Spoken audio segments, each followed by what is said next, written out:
अब गीता जी यही बताना चाहती है, यही संकेत किया इस पवित्र शास्त्र ने। अब क्या बताते हैं कबीर परमेश्वर के तीर तुपक तलवार कटारी, ये दम झड़ जोर बधावे हैं, और काटे हर पैड़ी हर हेत नहीं जाना, वहां जा तेग चलावे हैं। और काटे शीश नहीं जल करुणा, सिर काटे जिनका दया नहीं जल में, करुणा माने दया। काटे शीश नहीं जल करुणा, ये जग में साध कमावे हैं, और जो जन उनका उपदेश लेवे उनको भी नरक पठावे हैं। ये भी बैदा है, व्यर्थ की बातें हैं, यानी ये शास्त्र विरुद्ध है। क्या बताते हैं कि एक तरफ तो हर की पैड़ी कहो, भगवान का स्थान बताओ, और फिर वहीं पर भगवान की छाती पे तुमने कत्लेआम कर दिया, भगवान का डर भी कौन माना कि तुम क्या करने जा रहे हो। और एक स्नान पर लड़े, बालक भी ना लड़ते, आम भगत भी ना लड़े, कोई स्नान कर रहा हो ना किसी दरिया पे या घाट पे, और कोई आ जा बीच में तो मैं नहाऊंगा, भाई आ जा, भाई तय भी ना ले, आ जा यहाँ बैठ जा, पहले आप ना लो मैं बाद में ना लूंगा। आम व्यक्ति का व्यवहार अच्छा है इनसे, और ये गीता जी ये बताना चाहती है, और यही प्रमाण उन्होंने दिया है। अब उस भक्त ने कहा जी बात तो आपकी सारी ठीक लागे, पर हमारे मन में ये पुराना रंग घना चढ़ गया। अब वो बात याद आती है कि जैसे भगवान कृष्ण जी ने मोर ध्वज राजा के पुत्र ताम्र ध्वज को आरे से चिरवा के और 2 भाग करवा के फिर जीवित कर दिया, तो कैसे ना माने इनमें शक्ति नहीं, ये तो समर्थ शक्ति है। कबीर मैं बोला देखो भाई शक्ति तो है इनमें, और इन भगवानों के ये बाएं हाथ का खेल है, इस मिट्टी के शरीर को जोड़ना और तोड़ देना, कोई दिक्कत नहीं। लेकिन ये श्वास नहीं बढ़ा सकते, उम्र नहीं बढ़ा सकते भगत की, क्योंकि उस मोर ध्वज के बेटे ताम्र ध्वज की आयु बकाया थी, श्वास बकाया थे, तो परीक्षा लेने गए थे, और वो सांस बकाया थे, उसको चिरवा कर जोड़ देना कोई बड़ी बात नहीं। महापुरुषों भगवानों के लिए बहुत आम चीज है, लेकिन उम्र नहीं बढ़ा सकते, ये सांस नहीं दे सकते एक भी गिन के। जैसे महाभारत के युद्ध में प्रथम ही दिन चक्रव्यूह में अभिमन्यु की मृत्यु होगी थी। अभिमन्यु भगवान श्री कृष्ण का सगा भांजा था, सुभद्रा का बेटा था, और सुभद्रा जो है श्री अर्जुन का ब्याही थी, और पांडवों का कुल नाश हो रहा था। भगवान श्री कृष्ण रो रहा था, सुभद्रा रो रही थी, 500 पांडव टक्कर मार रहे थे, भगवान श्री कृष्ण जीवित नहीं कर सके। और वहां तो परीक्षा लेने गए थे, वो मार कर जीवित कर दिया। ये कर सकते हैं, कोई दिक्कत नहीं, लेकिन ये उम्र नहीं बढ़ा सकते, ये श्वास नहीं डाल सकते। ये कबीर परमात्मा जो अपने साथी की आयु बढ़ा सके, वायु सखाय वरदेन, वो अपने साथी की सच्चे भगत की वो उम्र बढ़ा सकता है। कहां से? अपने कोष से, अपने खजाने से, अपने विट्टो पावर से ये भगवान नहीं बढ़ा सकते। दास ने सिर्फ इतना बताना चाहा था, मैंने उससे कहा। अब इन बातों से धीरे धीरे आपके हृदय में ये सच्चाई समावेश करेगी, और इसी सच्चाई के आधार पर फिर हम सत भक्ति करेंगे। देखो हमने जो कथाएं सुनी थी वो तो सुनी थी, तो हमने अच्छी लगी तो स्वीकार किया और सत्य माना। अब वो भी सत्य है, वो कहाँ तक सत्य है? जैसे प्राइमरी की किताबों में प्राइमरी तक का कोर्स बिल्कुल सही है, और ऊपर की उसमें दूसरा है, उस दूसरे ऊपर की में और दूसरा कोर्स है, उसका सिलेबस है। ऐसे अब तक जो ज्ञान सुना था वो केवल 3 लोक के भगवानों की महिमा सुनी थी। अब परमलोक सतलोक के कुल मालिक की महिमा सुनेंगे तो वो भी हृदय में समावेगी, क्योंकि सुनने से ही ज्ञान होता है। एक भक्त ने फिर प्रश्न किया, देखो जी भगवान श्री राम ने अहिल्या का उद्धार किया, मिट्टी की बनी पड़ी थी, अपने खड़ाऊ झाड़ दिए थे, और देखो उनको फिर वो औरत बन गई। आप कैसे मानो, उन तो कर्म काट दिए उनके। देखो भाई ठीक है, आप तो बालक हो, छोटे, इतनी बुद्धि काम करेगी आपकी।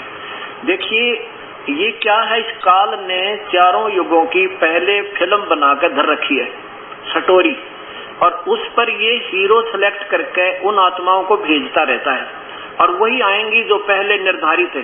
उस फिल्म में जो ये फिल्माइज करना जिन्होंने, उनके पहले निर्देश हुए, उनके पहले नाम लिखे हुए। कैसे अहिल्या कैसे पत्थर की बनी थी, ये सोचो। एक बार देखो आप, हम स्वर्ग जान की सोचा करते, हर स्वर्ग के अंदर यहाँ से भी गंदा कर्म। गौतम ऋषि इंद्र के गुरु थे, और गौतम ऋषि इंद्र की सगाई हुई थी, इंद्र की जब सगाई होने लगी तो इंद्र, काफी व्यक्ति सभा में बैठे थे। इंद्र किसी कामवश अपने सिंहासन से उठ गए। हाँ, वो क्या नाम है, गौतम ऋषि आगे, क्योंकि उनके गुरुजी थे। इंद्र ने अपने गुरुदेव के लिए आसन त्याग दिया कि गुरुजी आप यहाँ बैठो मेरे सिंहासन पे। गुरुदेव को सिंहासन पे बैठाकर इंद्र बैठ गया नीचे आम व्यक्ति की लाइन में। और कुछ देर के बाद इंद्र ने कोई कार्य हो गया, अपने महल में चला गया अंदर।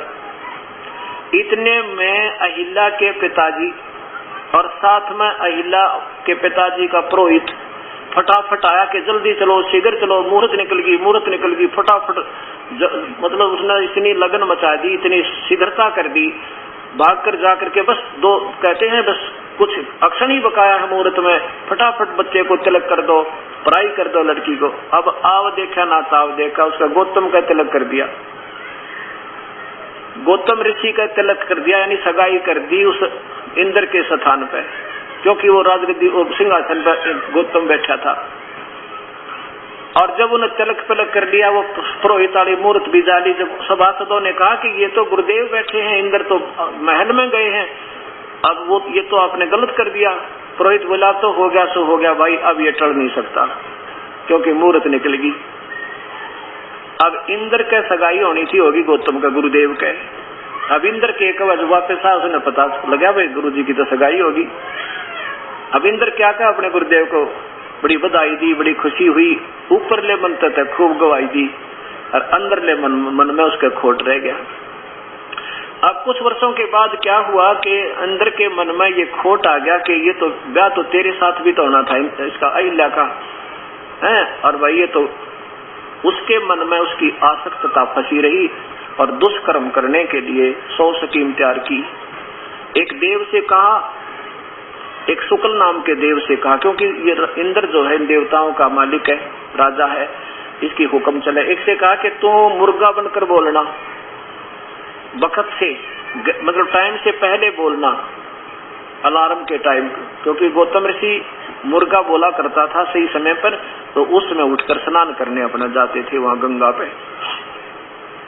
उस समय शुक्ल नाम के देवता ने मुर्गा की बड़का आवाज लगा दी, वक्त से गौतम ऋषि उठकर चला गया। उधर से इंद्र ऋषि दुष्कर्म करने के लिए अहिल्या के पास गौतम ऋषि का रूप बनाकर पहुंच गया। अब गौतम ऋषि ने देखा भी है, तो वो ऊपर देखे, ऊपर हिसाब किताब सितारों का लगा कि तो समय गलत है, तो गलत आ गया, ये कोई धोखा हुआ तेरे साथ।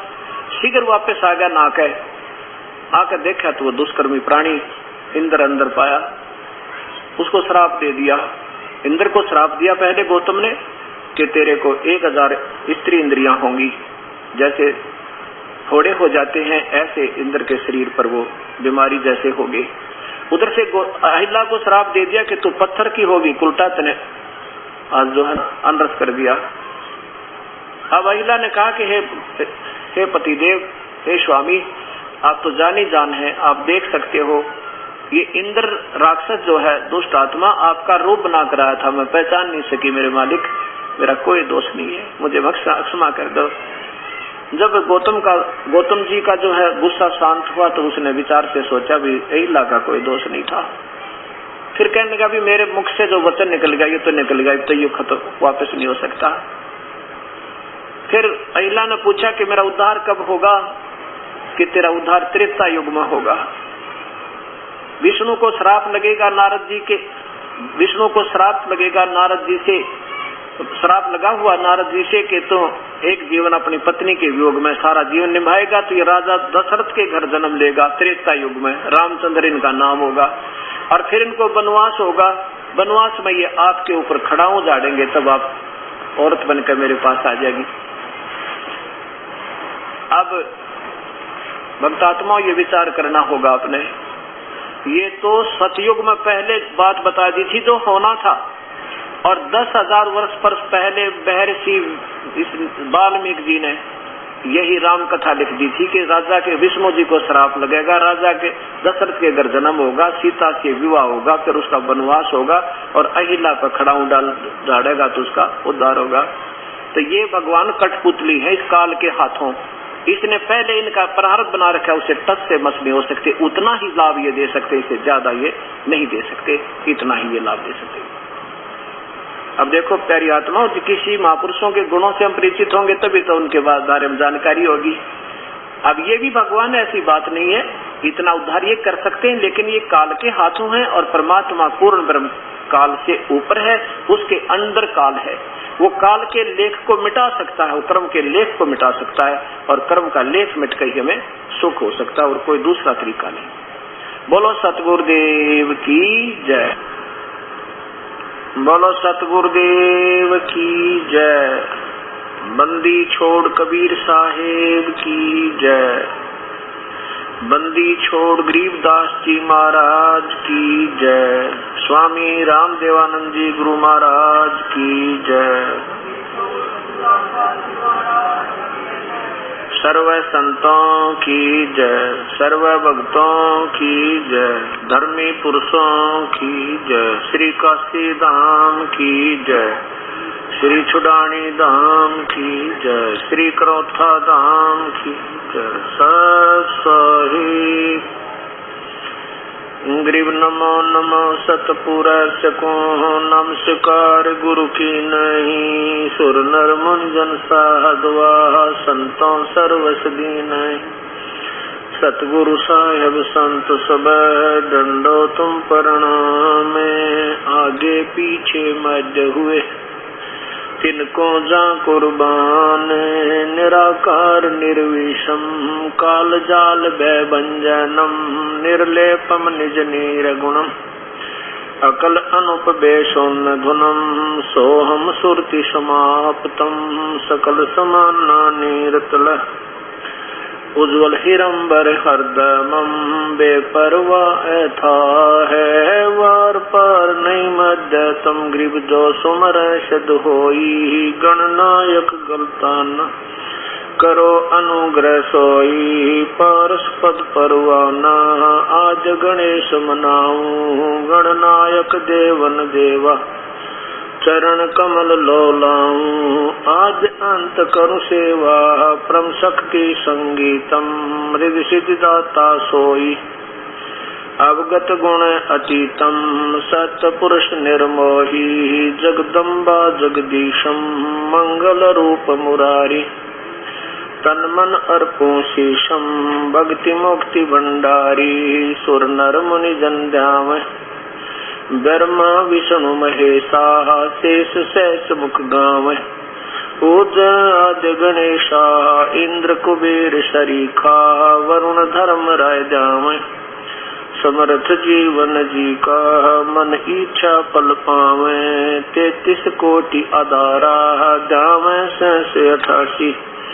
उतरे भव जल पारा कट है यम की फांसी, 33 कोटि आधारा जावे 88। उतरे भव जल पारा कट है यम की फांसी। सत साहिब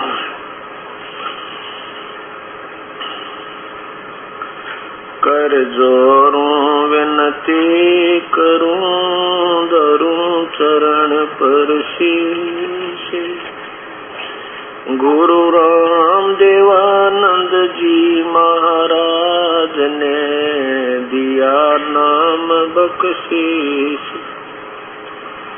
कोटि कोटि सजदा करूं, कोटि कोटि प्रणाम।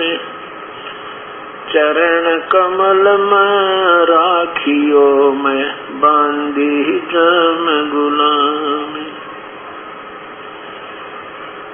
कुत्ता तेरे दरबार का मोतिया मेरा नाम।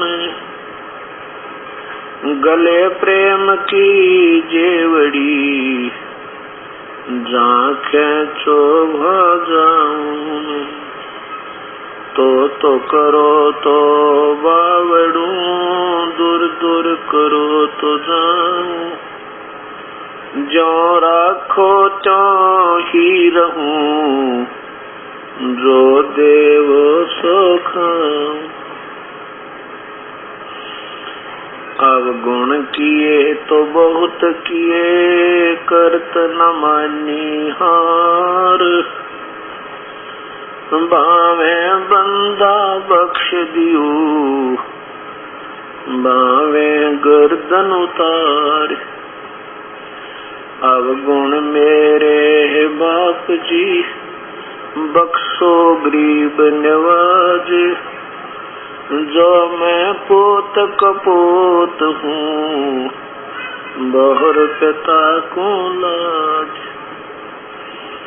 मैं अपराधी जन्म का, नक्शक बड़े विकार। तुम दाता दुख भंजना, मेरी करो संवर। परम पिता परमात्मा पूर्ण ब्रह्म, सारी सृष्टि के रचनहार, कुल मालिक कबीर परमेश्वर की असीम कृपा से इस पवित्र नगरी के अंदर ये शुभ समागम, संत समागम चल रहा है। परमात्मा पूर्ण ब्रह्म स्वयं ही अपने सतलोक से आते हैं। वो सतपुरुष अपनी महिमा को आप ही बताकर, अपने बारे में सत जानकारी दे करके और कुछ दिन मनुष्य की तरह यहाँ जीवन जीकर मनुष्य जैसी लीला करके वो परमात्मा वापस चले जाते हैं। ये परमेश्वर चारों युगों में आते हैं।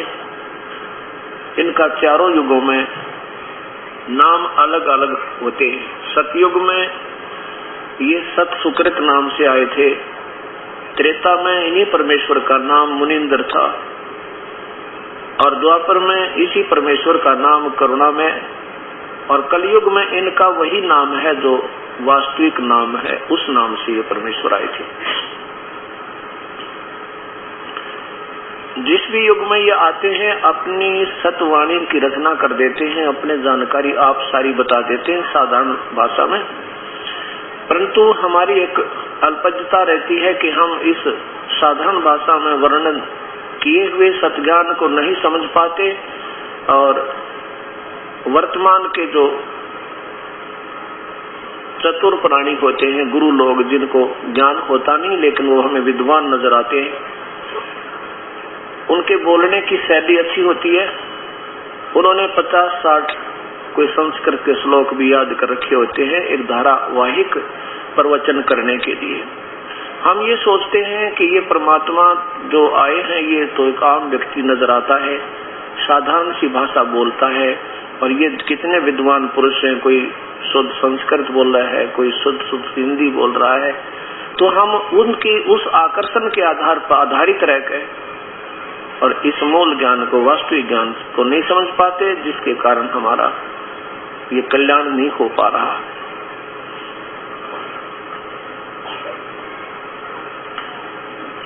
वो परमेश्वर हमें बताते हैं कि परम पिता परमेश्वर की भक्ति करने से ये प्राणी जीवन और मृत्यु से छुटकारा पा सकता है।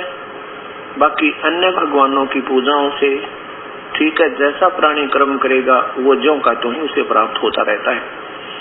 और जिसके कारण हम पुण्य कर्मों के आधार पर स्वर्ग पहुंच जाते हैं, पाप कर्मों के आधार पर हम नरक जाते हैं, और फिर कुछ पुण्य और पाप प्रलय मिले के कारण हम इस 84 लाख योनियों में कभी पशु बनते हैं, कभी पक्षी बनते हैं, कभी रंक बनते हैं, तो कभी हम राजा और महाराजा भी बन जाते हैं। और ये सिलसिला, ये प्रोसीजर अभी तक समाप्त नहीं हो पाया क्योंकि हमारी पूजा की विधि ठीक नहीं, वास्तविक पूजा की विधि हमें नहीं प्राप्त हुई और वो संत नहीं मिला जिसकी चाह हमें युगों से है। और वो मिलते हैं तो हमारी बुद्धि सोचना बंद कर देती है क्योंकि उससे पूर्व हमारे अंदर अन्य ज्ञान इतना भर दिया जाता है कि वो सत्य ज्ञान समाता नहीं। लेकिन इस सत्य ज्ञान के अंदर इतनी समर्थता है कि जब कोई प्राणी ध्यान पूर्वक, प्रेम पूर्वक और निष्पक्ष भाव से सुन लेगा, फिर यही रह जाएगा, वो सारा पार हो जाता है क्योंकि उसका अस्तित्व नहीं है, वो सब बेसलेस है, वो निराधार ज्ञान है और ये बिल्कुल आधार ज्ञान है, यानी ये बिल्कुल सत्य ज्ञान है, यथार्थ ज्ञान है।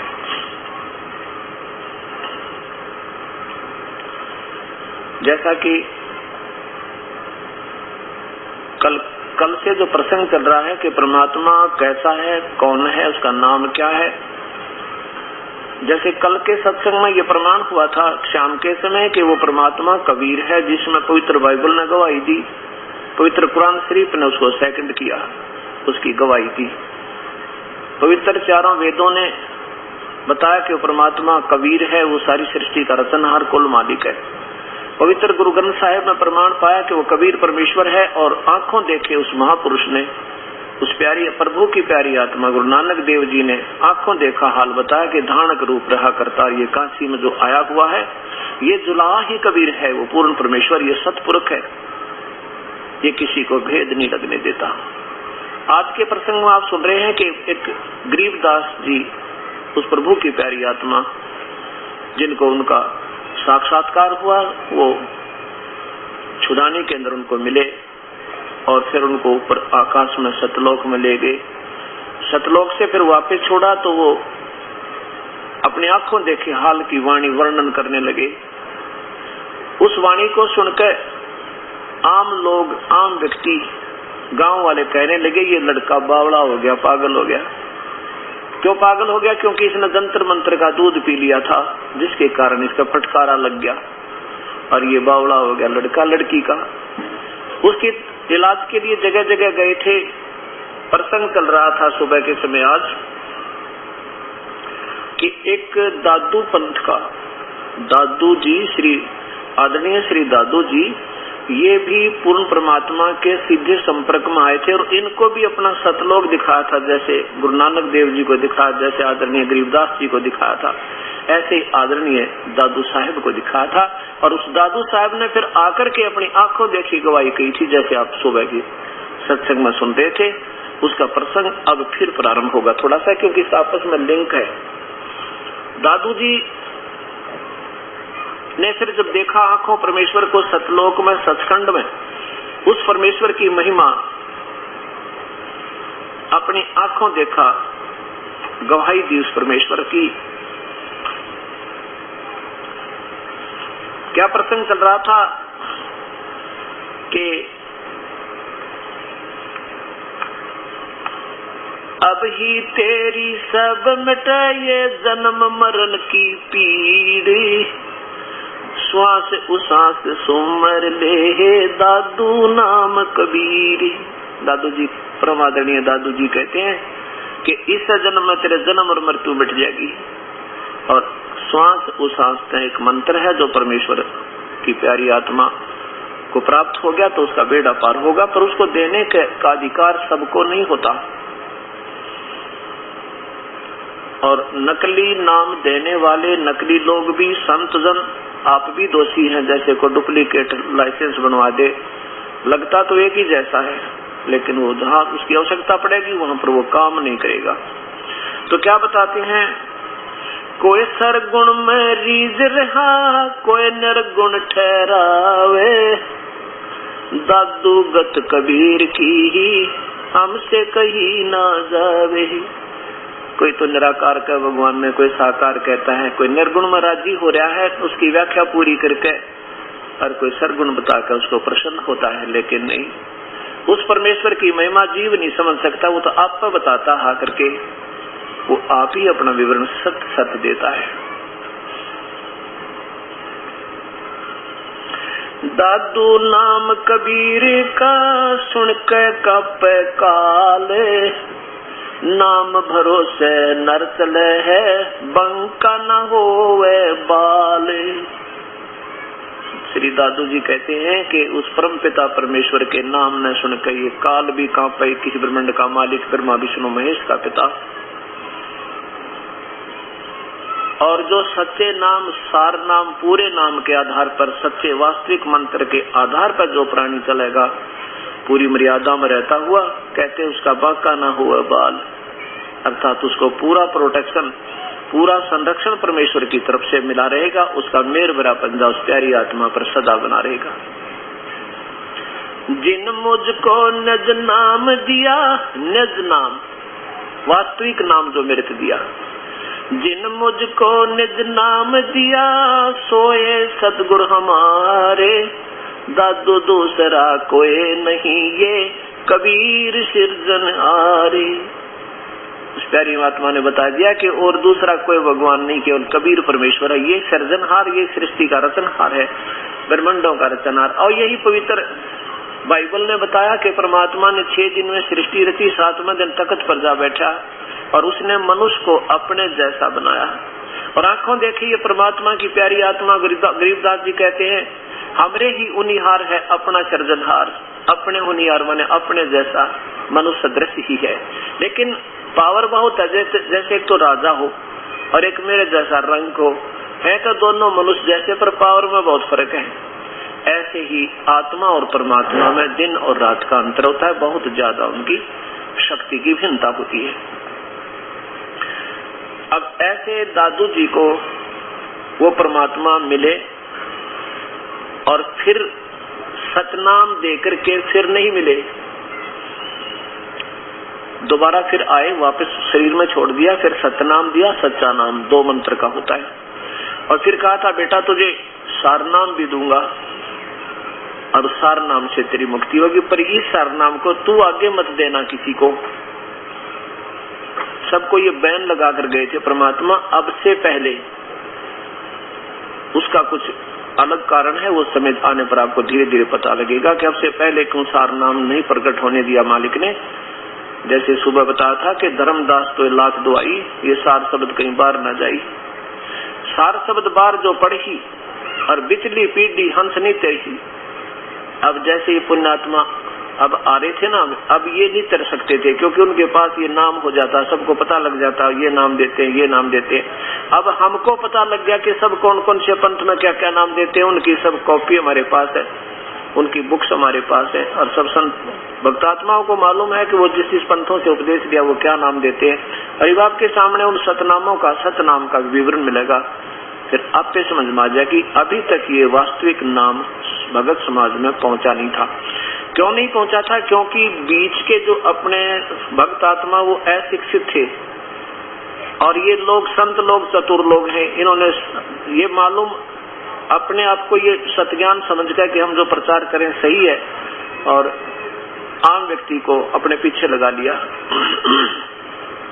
और अब सब शिक्षित हो गए और सब पंथों के पास सब हंस जा चुके हैं, उनको पता भी लग गया कि वहाँ के मंत्र है, के विधि है। और अब ये अब आपके सामने आएगी वो यथार्थ विधि भी, यथार्थ नाम भी और प्रमाण भी, आप पे समझ में आ जाएगी। फिर ये बात बिगड़े नहीं, कई हजार वर्ष तक ये ज्ञान बिगड़ेगा नहीं, बिल्कुल स्वस्थ रहेगा कई हजार वर्ष तक, क्योंकि अब विज्ञान युग आ गया और ये सब कंप्यूटर में फीड हो जाएंगी, इनमें कोई चेंज नहीं कर सकता। इसलिए कलयुग में ये प्राणी सबसे ज्यादा पार हो जाएंगे। और पार होने का मतलब है कि सतलोक में हम पहुंचेंगे, वहां ना जन्म है ना मृत्यु है। एक बार हमारा शरीर ज्यों का त्यों, ये जैसा हम, इसके अंदर एक और शरीर है, उसके अंदर एक और है, कारण महाकारण कौवल्य, और फिर उस आत्मा का वास्तविक जो एक और शरीर है वो मनुष्य जैसा ही है, लेकिन वो इतना फ्लेक्सिबल है कि उसको किसी रूप में कितना सूक्ष्म बनाया जा सकता है। और जब वो ओरिजिनल रूप में आएगा, जब इस भक्ति से इसका कमाई बन जाएगी, उस सीधा मनुष्य जैसा ही शरीर आत्मा का, लेकिन उसका तेज 16 सूर्य जितना हो जाएगा। इतना नूर है, इतनी सुंदरता है उसकी सतलोक में। फिर वहां मृत्यु नहीं होती कभी भी। जैसे भी यहाँ से तो हमने जाना ही पड़ेगा, चाहे हमने बच्चे हमारे बहुत प्यारे भी लगते हैं, संपत्ति में भी हमारी आस्था खूब है, बहन भाई में भी प्यार है, पति पत्नी का लगाव है, लेकिन ये तो अस्थायी है, कति टेम्परेरी। और ये तो छूटेगा, आज नहीं तो कल, कल नहीं था परसों, ना 10 वर्ष में 20 वर्ष में, तो जाना अपना है ही नहीं। तो क्यों ना हम ऐसे स्थान पर चले जहाँ पर हमारा कभी क्षण नहीं, ना मृत्यु हो, ना हमारे परिवार में कोई आपत्ति आवे, और वहाँ परिवार होगा। वास्तव में हम सतलोक में रहेंगे, वो है इस तरह रहने का स्थान। तो हम क्यों ना वहाँ चलने जहाँ पर फिर मृत्यु ना हुए। जैसे अब हमने कोई ना मारे तो आनंद सा रहा है, और ना कोई कष्ट हो, ना कोई दुख हो, ना किसी शरीर में कष्ट हो, ठीक है, बड़ी बढ़िया बात, हमने क्या दिक्कत है यहाँ पे। लेकिन यहाँ पर तो हमें पीसा जा रहा है, क्रश किया जा रहा है हर पॉइंट पे। किसी के पास धन है तो वो दुखी, धन नहीं है तो दुखी, संतान है तो महादुखी, नहीं है तो दुखी। यहाँ पर कोई जीव जो है सुखी नहीं रह सकता। किसी के पैर में दर्द, किसी के सिर में दर्द, कोई जाड़ पड़ुआ हुआ, किसी की आंख दुख, कोई अंधा हो गया, अंतिम श्वास तक, और असंख्य योग हो गए इसी प्रताड़ना में हमने चक्कर काटते हैं। तो उस लोक में जाकर अपना परिवार भी होगा, फिर वो कभी नहीं मरे।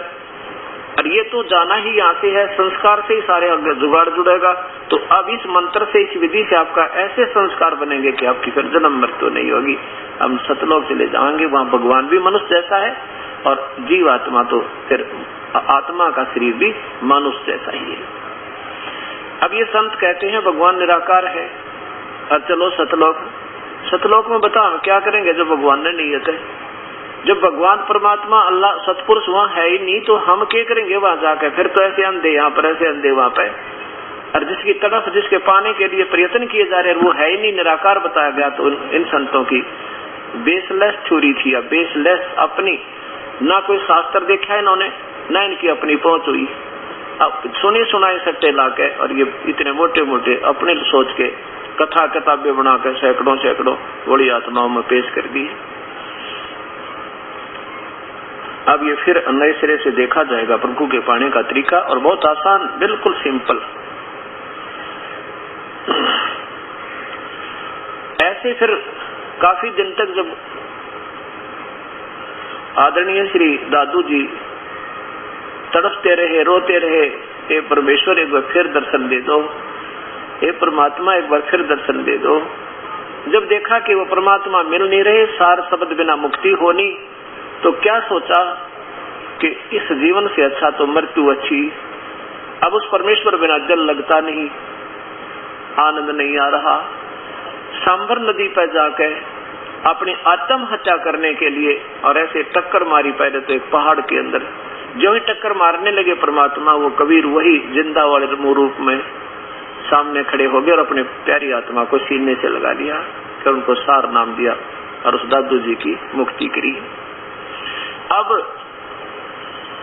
एक दादू पंथ का महात्मा गोपाल दास जी, उनका अग्रवाल घर में जन्म था, लेकिन जब उसके परमात्मा के बारे में ज्ञान हुआ तो उन्होंने घर बार भी त्याग कर और 60-65 साल की उम्र हो रही थी, अपनी भक्ति मार्ग में लगे हुए थे और ऐसे गांव गांव में जाकर के सत प्रचार किया करते थे।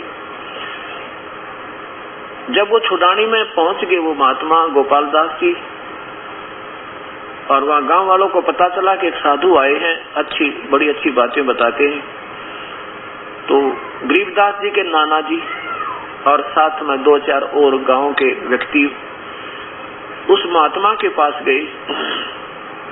गरीबदास बालक को लेकर, जो 10 वर्ष के थे, 13 वर्ष के हो गए थे उस समय, 10 वर्ष की उम्र में तो परमात्मा को पाया और नाम लिया और सतलोक देखा। फिर उसके बाद कमाई प्रारंभ की थी और वो वाणी बोलना शुरू कर दिया था जो आम व्यक्ति का समझ में नहीं आवा थी। तो जिसके कारण, उस वाणी के कारण उनको पागल समझा गया था। उस गरीबदास जी को 13 वर्ष के बालक को साथ लेकर और कहाँ पहुंच गए, उस गोपाल दास संत के पास जो दादू पंथ का महात्मा था। वहां जाकर के कहा कि महाराज जी, हमारा एक लड़की का लड़का है और इसको पता नहीं एक संत ने ना जाने कैसा जंतर मंत्र का दूध पिला दिया और ये लड़का बावड़ा हो गया। हमारी लड़की बहुत दुखी हो रही है और संतों की विद्या को संत ही काट सकते हैं। हम आपके पास आए हैं, हमारे बच्चे का कुछ समाधान करो। गोपाल दास बोला ठीक है, आजा भाई, बैठ जा बच्चा।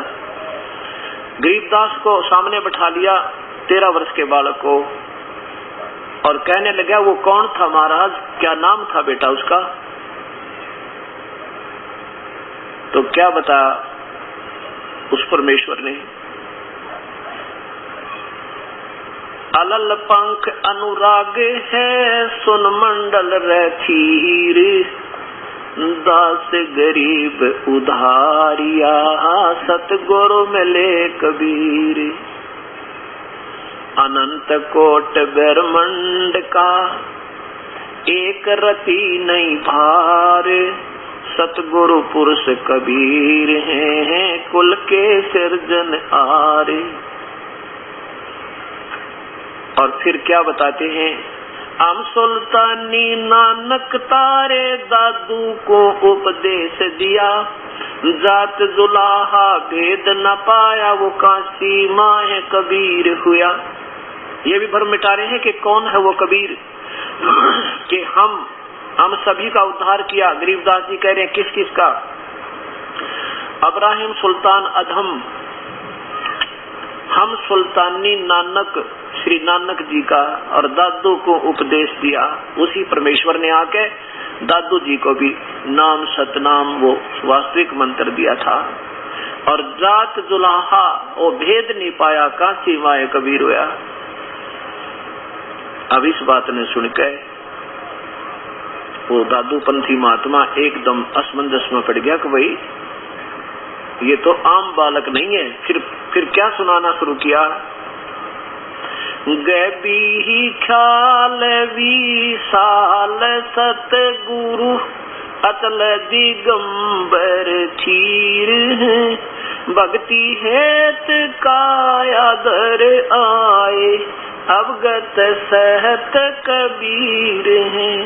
नानक दादू अगम अगादू, तेरी जहाज खेवट सही, सुख सागर के हंस आए, भक्ति हिरंबर उर्दरी, कोटि भानु पर कास पूर्ण, रोम रोम की लारे है, अचल अभंगी है सतसंगी, अवगत का दीदार है।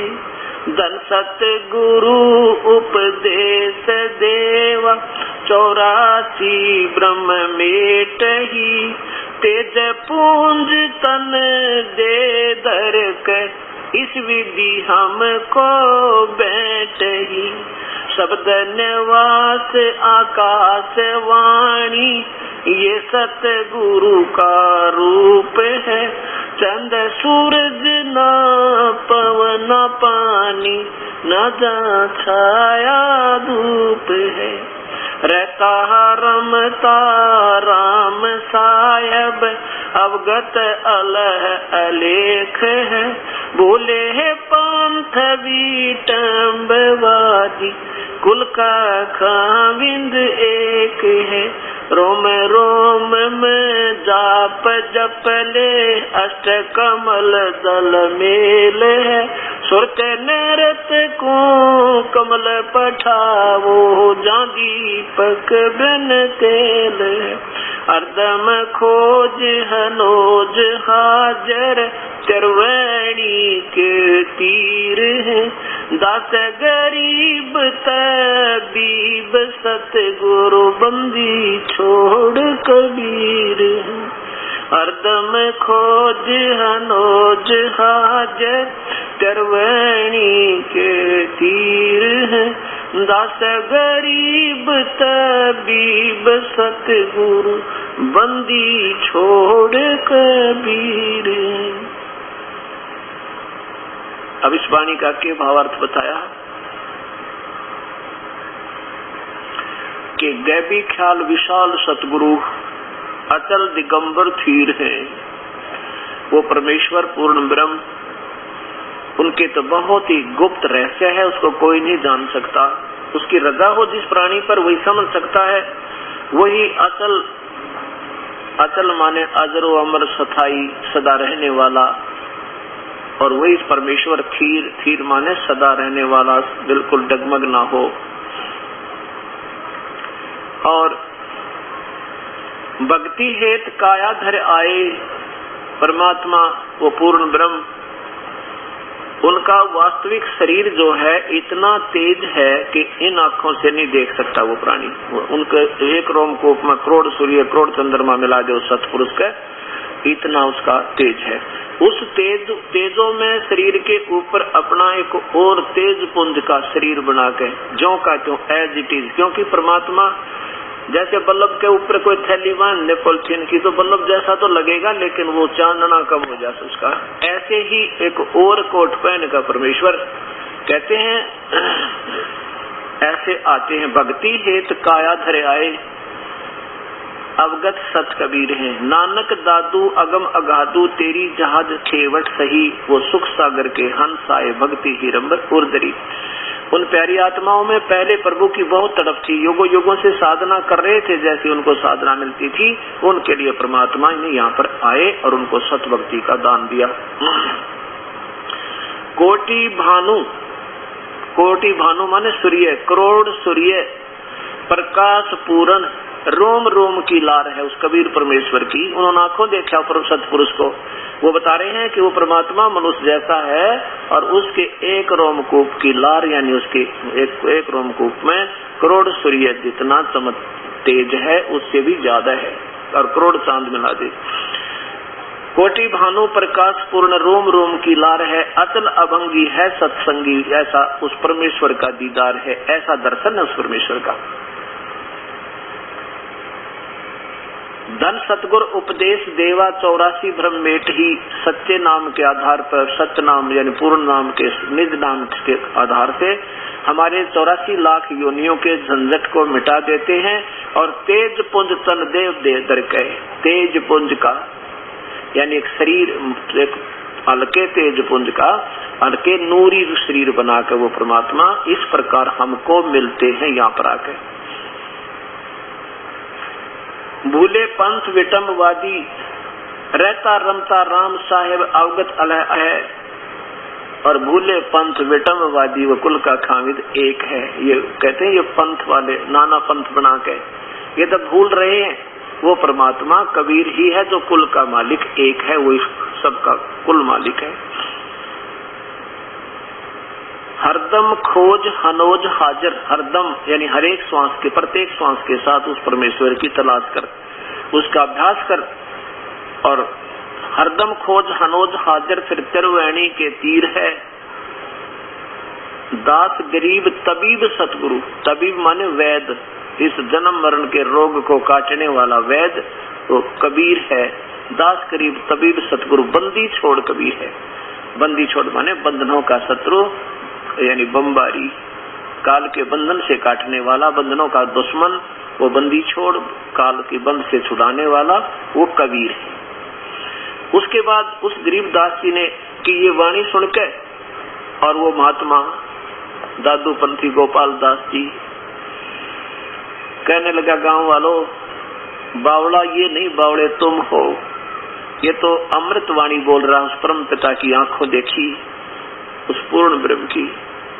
तब उस 65 साल के 60 वर्ष के वृद्ध ने गोपाल दास महात्मा ने 13 वर्ष के बालक गरीबदास के सामने हाथ जोड़ कर प्रार्थना की, कहा कि हे महाराज जी ये सारी वाणी लिखवा दो, ये तो आप ये वाणी लिखवा दो, अपना आंखों देखा जो प्रभु का दर्शन आपने किया सतपुरुष का पूर्ण ब्रह्म का, वो अपना अनुभव हमें लिखा दो, ये आने वाले समय में कलयुग के अंदर जीवों का उद्धार करेगी दाता। तब गरीबदास जी ने कहा कि देखो गोपाल दास अगर पूरी लिखे तो लिखवाऊं, ने बीच में छोड़ के मत जाना। तक नहीं दाता, जैसे आप कहोगे वैसे लिखूंगा। तो कहते हैं 6 महीने तक वो वाणी जो आंखों देखा विवरण उस परम पिता ने की महिमा का गरीबदास जी बोलते थे, और ये गोपाल दास सेठ लाला जी के घर का नाम जन्म था इनका, और ये लिखा करते थे। 6 महीने में ये लेखन कार्य पूरा हुआ। आज ये सदग्रंथ के रूप में ये पाठ चल रहा है, इसमें ज्यों का त्यों वर्णन है। और उस परमेश्वर ने जैसे कबीर परमात्मा की महिमा गरीबदास जी ने फिर ऐसे गाई जैसे तुलसीदास जी ने रामायण को फिर बाद में एज इट इज लिख दिया, उस श्री राम की महिमा को हजारों कोई लाखों वर्ष के बाद, और वो बिल्कुल सत्य है। ऐसे ही गरीबदास जी ने अपने परमेश्वर कबीर साहिब की असंख्यों युगों से लेकर और कलयुग में सतयुग में त्रेता में आए हुए परमेश्वर की फिर महिमा कलम तोड़ इस गुरु ग्रंथ इस सत ग्रंथ साहिब में लिखी हुई है। अब आपके सामने 3 गवाह होंगे। कौन आंखों देखे गवाह कौन कौन होंगे? आदरणीय गुरु नानक देव जी, आदरणीय श्री संत गरीबदास जी महाराज, आदरणीय दादू जी महाराज। अब 3 गवाह आपके सामने होंगे। अब और बताते हैं। हमने कबीर परमेश्वर के बारे में जैसे उनके कलयुग में प्रगट के होने के बारे में नाना धारणाएं हमारे हृदय में समाई हुई है। कोई तो कहता है कि कोई विधवा थी, ब्राह्मणों की लड़की विधवा होगी थी, उसको गर्भ रहा था, वो शर्म के मारे इस बच्चे को कहीं डाल आई थी और उसे किसी ने नीरू और नीमा ने उठा लिए थे। तो ये जो है दंत कथाएं थी, बेसलेस स्टोरी थी, ये सारी निराधार कहानियां बनाई गई थी। ऐसा नहीं था उस परमेश्वर के बारे में। ठीक है, हमने ज्ञान नहीं था तो हम उसको सत्य मानते थे, लेकिन अब पता चला वो तो बालकों का अपना बनाया हुआ लोकगीत था, एक लोकवेद था। कैसे ये परमात्मा चारों युगों में आए हैं। सतयुग में सतसुकृत नाम से, त्रेता में मनिंद्र नाम से, और द्वापर में ये करुणामय नाम से, और कलयुग में इनका नाम कबीर चलेगा। जब ये कलयुग द्वापर में आए हुए थे परमात्मा करुणामय नाम से, उसमें इनके शिष्य हुए थे सुदर्शन नाम के एक सुपच। सुपच कहते हैं जैसे आजकल हरिजन कहते हैं, उनको उस जाति में सुदर्शन जी का जन्म हुआ था, सुपच, और उनकी विशेष जाति थी बाल्मीक, यानी भंगी के घर पर जन्म था। अब इन बातों से आपको पता चलेगा कि परमात्मा के घर में ना जाति की बाउंडेशन, ना कोई जाति बाधक है, ना कोई मजहब बाधक है।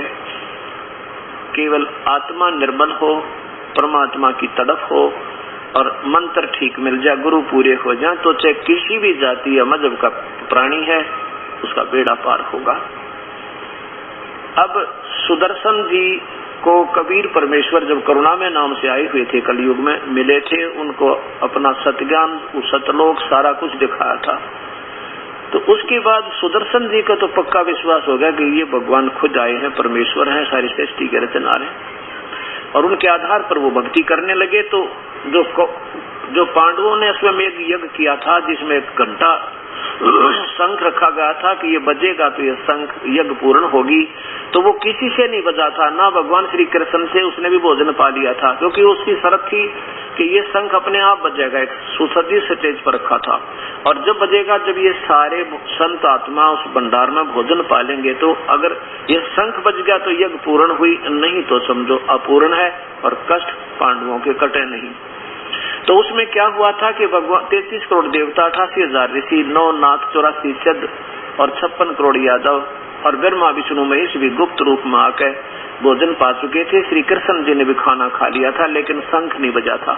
तब किसने बजाया था? ये परम पिता परमात्मा पूर्ण बन के उपासक, सतनाम के, सच्चे नाम के उपासक, ये सुदर्शन जी के कारण समझो ये शंख बजा था उनकी। जब ये शंख बजा था तो वो सुदर्शन जो है वो सत भक्ति कर रहा था। जब सुदर्शन जी का समय पूरा हुआ, सतलोक जाने की वारी आई, तो कबीर परमेश्वर ने करुणा में ने कहा कि बेटा अब तो सतलोक जान। अच्छा, उसके माता पिता ने, सुदर्शन जी के माता पिता ने कबीर परमेश्वर करुणामय की बात को स्वीकार नहीं किया कि ये सत वास्तव में परमात्मा है और पूर्ण ब्रह्म कोई और है। उन्होंने नहीं माना। सुदर्शन जी ने हाथ भी जोड़े, पैर भी पकड़े, रो रो कर आंखें आंसू भर कर अपने माता पिता से प्रार्थना की, पिताजी माताजी ये पूर्ण ब्रह्म आए हुए हैं, आप सत्कर मानो। लेकिन वो कहने लगे बेटा हम नहीं मान सकते कि राम की विषय यानी वेदों में जो लिखा है हम उसी को मानते हैं, और कृष्ण जी से और इन श्री राम से हम बड़ा किसी को मान नहीं सकते। अब इन बातों को उन्होंने स्वीकार नहीं किया, तो वो मृत्यु को प्राप्त हो चुके थे इसके माता पिता। तो अब सुदर्शन जी को परमात्मा पूछते हैं बेटा तू सतलोक जाना चाहता है? कि बिल्कुल मालिक, आपके चरणों में समर्पण है दास का। तो बेटा एक बात बता, तेरे मन में कोई इस काल के लोक की कोई इच्छा तो नहीं रह रही? किसी भी वस्तु की, भाई कोई राज की, काज की, कोई माता पिता में ममता, कोई बेटा बेटी में मोह, या कोई यहाँ की सुख सुविधा की तेरी इच्छा हो?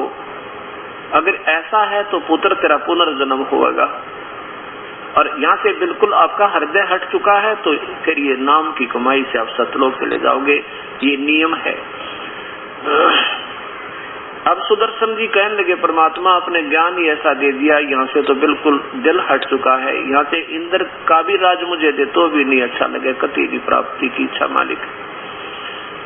एक मेरे मन में थोड़ी सी एक बात खटक रही है कि मेरे माता पिता बहुत पुण्य आत्मा थे दाता, लेकिन उन्होंने आपकी बात को स्वीकार नहीं किया, ये उनका दुर्भाग्य रहा। अब माँ बाप होने के नाते मेरे हृदय में उनके प्रति थोड़ी सी जगह रह रही है। हे परमात्मा, जब कभी उनका मानव शरीर हो प्रभु अपने चरणों में लेना। अब तो चलो वो नहीं माने अपनी अनाड़ी जद के कारण, और मेरी ये आपसे एक करबद्ध प्रार्थना है कि मेरे माता पिता का कल्याण करना, बस यही मेरी थोड़ी सी पुकार है, नहीं आस्था कति नहीं। अब कबीर साहब तो जानी जान थे, उसको मालूम था कि ये भी काल की जाल है। अब जड़ा सा कचरा भी रह गया ना मन में, वो डुबो देगा बात में। अब जैसे कितनी बड़ी गाड़ी हो, 9 लाख की, 10 लाख की, 20 लाख की कार हो, और उसमें जरा सा कोई कचरा आ जाए, वहीं खड़ी रहे, घर घर करती रहे, चला नहीं। तो ऐसे उस परमेश्वर ने देखा कि या तो एक कचरा आ गया इस बच्चे के मन में, और ये बतेरा डुबोने, इसको डूबने को, वापस काल के चक्कर में डालने को।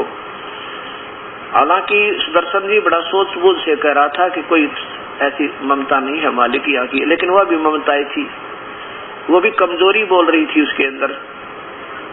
एक वृद्ध था, वृद्ध एक डॉक्टर के पास गया। डॉक्टर के पास जाकर कहा, डॉक्टर साहब मेरे जो कमर में दर्द रहता है। डॉक्टर जी ने देखा बोधा सा आदमी, बूढ़ा आदमी है, कमजोर शरीर है। कहने लगा तेरा ये कमजोरी है जिसके कारण तुझे ये कमर में दर्द है। फिर कहने लगा मैं उठता हूँ ना जब चक्कर आते हैं, खड़ा होता हूँ। डॉक्टर बोला कमजोरी है। फिर कहने लगा मेरे घुटनों में भी दर्द रहता है। डॉक्टर बोला कमजोरी है। फिर वृद्ध को गुस्सा आ गया, कहने लगा तो डॉक्टर है गम चक्कर एक के बाद जाना है, कमजोरी है कमजोरी है कमजोरी है, कुछ दवाई भी बताओगा इसकी। तो डॉक्टर कहने लगा यह भी कमजोरी है, क्योंकि कम में गुस्सा आया करे, और कमजोरी यानी वीकनेस से, कमजोर आदमी जो शारीरिक वीकनेस हो और उसको गुस्सा भी उसी को आता है, यह भी कमजोरी है तेरी जो गुस्सा आया तुझे। तो यहाँ उस सुदर्शन जी जो अपनी तरफ से तो बड़ी सूझबूझ से कह रहा था, लेकिन वह कमजोरी ही थी उसकी। परमात्मा जानी जान थे जानेंगे। कहने लगे भाई एक बात करता है, चिंता ना कर बेटा, मैं तेरे माता पिता को पार करने का वचन देता हूँ। परमात्मा ने सोची जब इतना मैंने दृढ़ता पूर्वक इसको नहीं कहा तो ये भी डूब गया, न सोचो ये ऐसा समझ। जब उसको ये पता लग गया कि परमात्मा ने वचन कर दिया तो मेरे माता पिता का कल्याण श्योर है, पक्का है, इसमें कोई शक नहीं। तो वो जो सुदर्शन जी थे वो सचखंड चले गए, सतलोक परमात्मा ने वो आत्मा भेज दी। उसके बाद क्या होता है कि वो सुदर्शन जी के माता पिता का बनारस के अंदर वही पुराना संयोग जुड़ गया, क्योंकि ये हमारे संयोग युगों युगों से जुड़े हुए हैं। एक गौरी शंकर नाम से तो वो उसके पिता का जन्म हुआ, और सरस्वती उसकी माँ का नाम हुआ। ये ब्राह्मण के घर में इनका जन्म हुआ, दोनों का संयोग हुआ, पति पत्नी के रूप में इनका विवाह हो गया, और बनारस में ये रहने लगे। ये शिव के उपासक थे, भगवान शंकर के उपासक थे, और शिव पुराण की कथा सुना के सब भक्त आत्माओं को निष्पक्ष निष्कपट भाव से यानी निस्वार्थ भाव से कथा सुनाते थे। कोई किसी से दान दक्षिणा मांगते नहीं थे, और जो भी पूजा उनको आती थी उनको कोई चढ़ा जाते थे, पूजा देते थे, उससे अपनी रोजी रोटी चलाते थे, और जो बच जाती थी उनके खाने तक उसके अपने परिवार के अपने जो घर की रिक्वायरमेंट से जो बच जाती थी उसको फिर भंडारा कर देते थे। इस बात का सबको मालूम था। गुरुदेव जो हमारे हैं बड़े जो है ना निस्वार्थी हैं, निस्वार्थ जो सेवा कर रहे हैं, और जिसके कारण उनका काफी चर्चा उस क्षेत्र में हो रही थी। और उस समय मुसलमानों का जोर था। दिल्ली में जो है मुसलमान बादशाही का राज चल रहा था। तो उसमें क्या, और दूसरे जो ब्राह्मण लोग थे, अन्य ब्राह्मण थे, वो स्वार्थी, पेट भर दुनिया को बड़ा बकाया करते थे। तेरा 75 रूस गया, 50 रुपए धरते, किसी का ये हो गया, तेरे 500 लत्ते धरते। लेकिन वो ऐसे नहीं कहा करते थे। उनका भाईचारा बंद कर दिया, गंगा में स्नान करना बंद कर दिया, और कोई भी हिंदू उनसे बात नहीं करे। अब सब ने कट ऑफ कर दी। अब उनका कोई और चारा नहीं रहा, तो उनका नाम रख दिया मुसलमानों ने, नीरू गौरी शंकर का और नीमा सरस्वती का। अब उन्होंने देखा कि पहले तो रोजी रोटी चलती थी, उस दक्षिणा बंद होगी, अब क्या काम करें। उन्होंने एक कपड़ा बुनने का कार्य शुरू कर दिया। संतान उनका थी नहीं, कपड़ा बुनने का कार्य शुरू किया। तो जैसा कपड़ा एक हफ्ते में मान लो 5 रुपए का तैयार हो गया, और 1 रुपए की या 2 रुपए की सामग्री घर में काम आती है खाने पीने की, तो 3 रुपए का भंडारा कर देते थे वो। फिर भी ऐसे ही, क्योंकि धार्मिकता उनके अंदर कूट कूट कबरी हुई थी, युगों युगों के ऋषि थे। अब काफी समय के बाद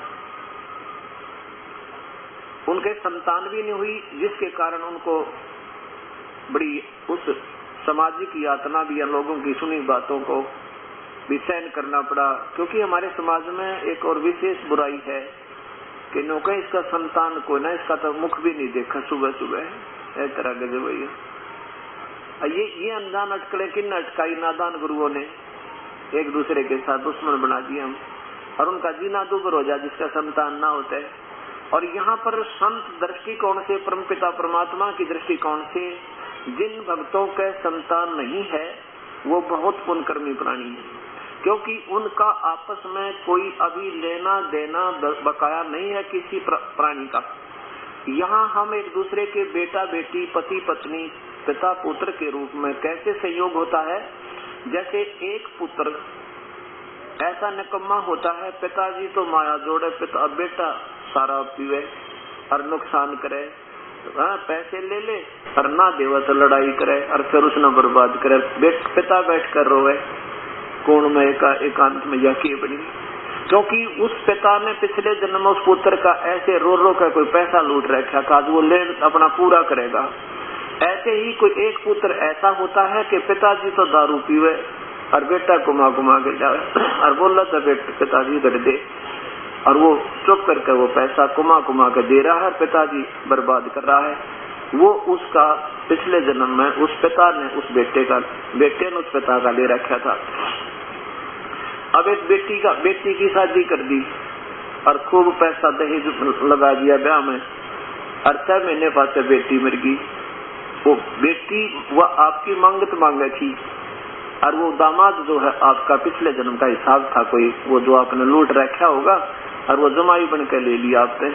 तो अब ये संयोग हमारे एक दूसरे के साथ जुड़े। आज हम दुनिया में लूट रहे हैं, कोई रिश्वत लेकर, किसी को झूठ बोल कर, किसी प्रकार का, और ये फिर ब्याज समेत देना पड़ेगा अगले जन्म में।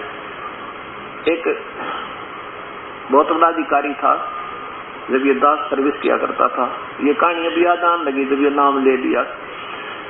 उसने अपनी लड़की की शादी की दिल्ली के अंदर, 3.5 लाख रुपए लगाए।